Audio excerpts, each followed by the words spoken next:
Welcome in to the Friday, June 23, 2023 installment of the Market Plus. Joining us now, Arlan Suderman. Segment 2. Teased a lot, Arlan. We flew through some things. I really wanted to cover some generic weather-related things. We have a whole lot of people in this grain belt that are very concerned about a number of things. I don't want to make jokes about anything. I do want to help people with the very first question. Then we're going to kind of veer off and kind of like how my mind works sometimes. Justin in Michigan asked us via Facebook, how do you approach marketing when you don't know how much you have to sell? Yeah, and Michigan's one of those areas that's really hurting bad, especially in the western part of the state, and it's been quite dry. And so there you have to get a little bit more creative. Certainly crop insurance provides, they say the put option, so to speak, and there's something to that. It's not totally true, but it does provide you some downside protection. There are other things that you can do with some of the over-the-counter products that are out there. Talk with your grain supplier, see if they carry any of those, and that's an option as well to try to lock in some prices.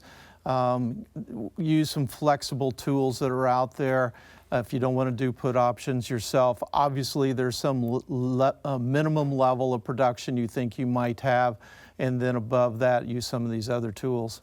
Okay, so that's the overall generic commentary you can give. Yeah. But let's start talking about some of these crazy factors. Before I get into Bradley's question from Nebraska, we had some major political things happen in this country that I think were escaped because of the holiday and the trade not being open and it was dry. We had the U.S. Secretary of State go to China and meet with the premier this end of the week and make a shot about Taiwan.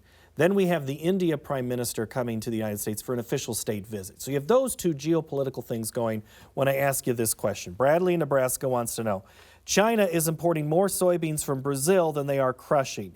The assumption is they're storing Brazilian beans to use in the fall when they normally import American beans.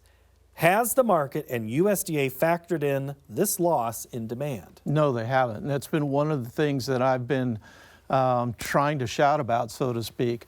If you look at the data from May, because we're not through June yet, basically they crushed about 8.5 million metric tons of soybeans. So the crush pace is picking up. It's at about 2.16 million metric tons per week now. That's building soy meal supplies because demand isn't that high. So they're building soy meal inventories. They're not extremely high yet, but they're moving in that direction. They took in about 12 million metric tons. So there's about 3.5 million metric tons extra soybeans stick away in the side. Okay, they're expected to basically do that June, July, and August based on the loadings out of Brazil that are on their way to China. And so that'll give them a dozen plus million metric tons of soybeans in surplus when we get to September 1, the new marketing year, when they normally start taking soybeans from us. They'll still take soybeans from us, but not as many. And if you look at what they have on the books yet for this year, old marketing year, they have about a little less than 3 million bushels, one cargo of soybeans on the books for taking shipment yet this year. If you look at new crop soybeans on the books right now, it's about 2 million metric tons, about 73 million bushels. That's just a fraction of what they would normally have on the books by now. Considering last year they took about 30 million metric tons from us, it's going to be quite a bit smaller in this coming year, it looks like. And I don't think USDA's factored that in for soybeans or for corn. All right, I'm sitting here at home. Do I need to be watching Brazil or China more, given off what you just said? Oh, it's a combination because they're both part of the BRIC coalition now, and they've got those agreements. But China's going to be the major threat, so to speak. Relationships with China right now are at an all-time low with the Chinese Communist Party from the 70-plus years that they've been in power with the United States. Those tensions are high. They're trying to diversify away from the United States. Why do business with someone you don't trust, so to speak? And so and then you look at Brazil being a BRIC nation member who is increasing production rather rapidly.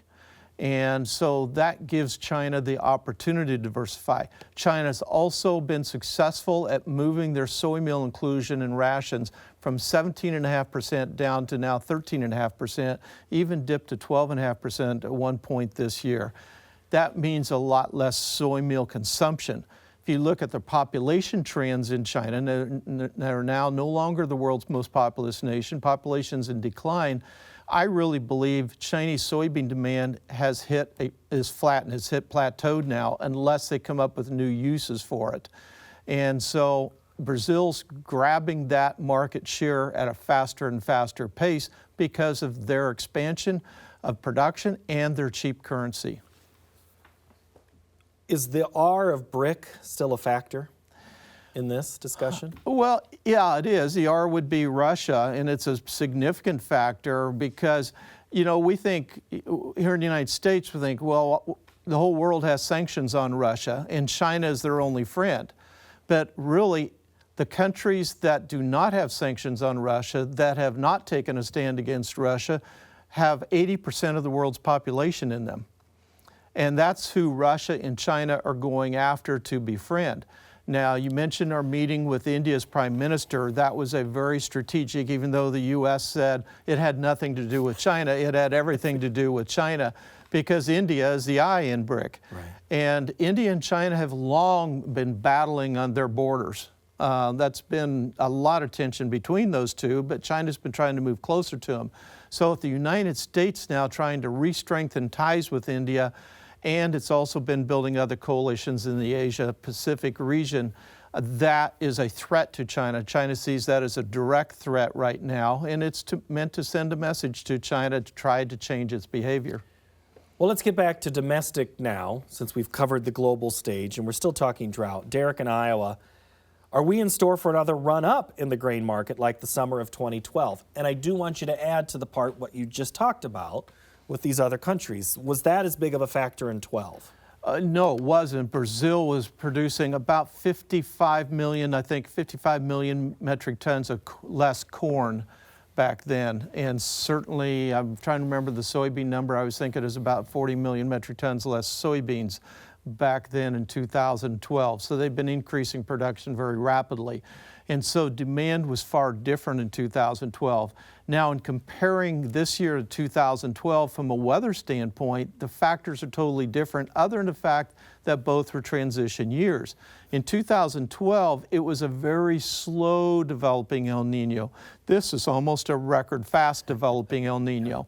And so while all the weather models said that's going to bring rain to the Midwest by the second week of July, it hasn't happened for a couple of reasons. One is we've had a high pressure stuck up in the Hudson Bay that just can't get moved out of there because our upper level winds have been slow. They're starting to speed up now. And the other factor related to that is the Bermuda high necessary to pump moisture up in the Midwest to encounter the subtropical jet that's building now from the southwest has been out of place, sometimes non-existent, sometimes up by Europe. It's just not been in position.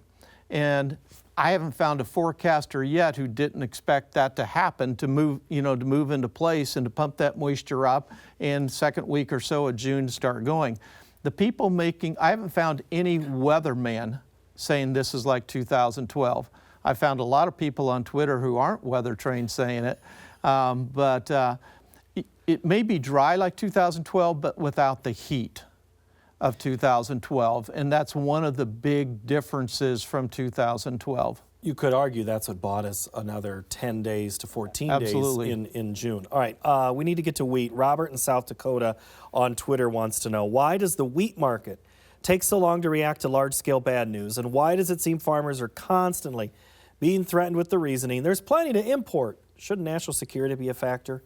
And wouldn't a strategic reserve be a smart thing for us? U.S. wheat associates are really angered by the wheat that was imported into the United States, the milling wheat from Germany and Poland, and it's a direct product of two things.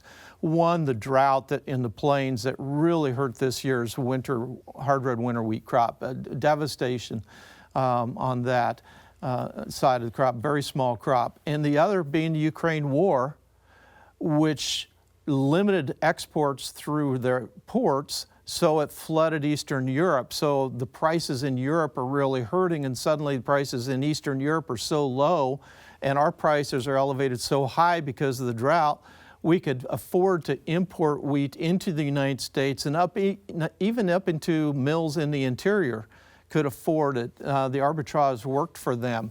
And so it may anger U.S. farmers that that's happening, but mills are simply taking advantage of the economics, and it pencils out and it works. You may not like it, but they're trying to run a business and trying to operate their business profitably, and U.S. prices are so high relative to those abnormally cheap Eastern European prices that it worked. We opened with weather. Let's close with weather. Let's go to Phil in Ontario. Does the drought end when it rains? As it is, the old saying is we take the stairs up and the elevator down. How overshadowed is the June 30 USDA report if this weather market continues? Weather will be king, and therefore the crop ratings. That certainly will be true. And I agree, I've said many times the markets take the escalator up and the elevator down. But I would say in today's world, what we've seen with the algo computers, the day trading algo computers that trade momentum, we're taking the elevator both ways. The escalator, I think, is broken. They're taking the elevator, and that makes it very frustrating for producers and for end users alike. As we contemplate forecasts, you mentioned on the program, if we miss the rain, things will change. Okay, let's put the weatherman hat on. You're not a trained meteorologist. Right. Say it does rain. How far do we go down, and how quickly? Is it that elevator shaft down? Well, first of all, I want to say two things. With the advent of the algo computers, and then a few years ago when we increased position limits, we said at the time it's going to lead to increased volatility, and that's exactly what it's doing. So the market it goes too high when it's going up, and it goes too low when it's going down. And so I can almost assure you it'll go too low relative to the fundamentals when that time comes. Now, from a yield standpoint, it'll take more than one rain. Subsoils are dry, so it'll take repeated rains. This year, it's not going to be so much about the amount of rain, but the timeliness of the rains. That's what's going to be the story that determines final yield, particularly if we can continue to avoid the heat as expected with this El Nino summer. It's the timeliness of the rains, and that's going to vary from one part of the Midwest to the other. And nationally, how does that all fit together? But timeliness of rains will matter where our final yield comes in. Well, as you mentioned, the second phase of the corn plant, the pollination. That's always usually when we have that discussion of whether, my corn didn't pollinate. Oh, last thing, sorry. I had one more thing, and then we'll be done. I apologize. The beans sitting shorter. Yes. And being able to withstand some of this dry conditions. I think you kind of mentioned about some 2012 comparisons and 1992 comparisons. Can the beans catch up since they've been kind of sitting here for a little while in dry conditions? Yeah, the former agronomist in me would say, don't worry about the beans because, it's healthy to stress them early on. That helps boost the yield later. They can always come back. But when I look back at the data and the condition index scores that we have currently with this bean crop, and I looked at other years going back to 1986 when USDA started issuing the ratings, we had 1992 above trend yield for soybeans. We had 1 year, I believe it was, with trend yields, and we had 5 years with below trend yields. Soybeans had a more difficult time coming back than corn did. That really surprised me. What doesn't surprise me is I'm always learning something with you, Arlan. Thank you so much. Good to see you. Thank you, Paul. All right, that's Arlan Suderman. Next week, we are going to explore the new shipping routes through the Great Lakes, and we'll have the commodity market analysis from Jeff French. Thank you so much for joining us, and have a great week.